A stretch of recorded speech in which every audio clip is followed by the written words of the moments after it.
Под домашний арест в Игринском районе отправили 2 бухгалтеров муниципального центра бухгалтерского учета. Женщин обвиняют в мошенничестве в особо крупном размере. Против них возбуждено уголовное дело. Сейчас идет расследование. О схеме, по которой они действовали 4 последних года, вестям рассказали в региональном управлении Следственного комитета.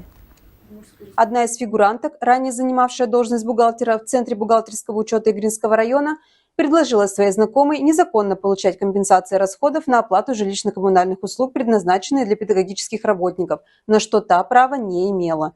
Используя свое служебное положение, бухгалтер включила свою знакомую в соответствующий реестр получателей. Денежные средства в виде компенсаций перечислялись на счет второй обвиняемой, после чего они по предварительной договоренности делили их между собой. Ущерб бюджету превысил 1 миллион рублей. Ежемесячно женщины получали 16,5 тысяч. И теперь придется ответить за мошенничество в особо крупном размере.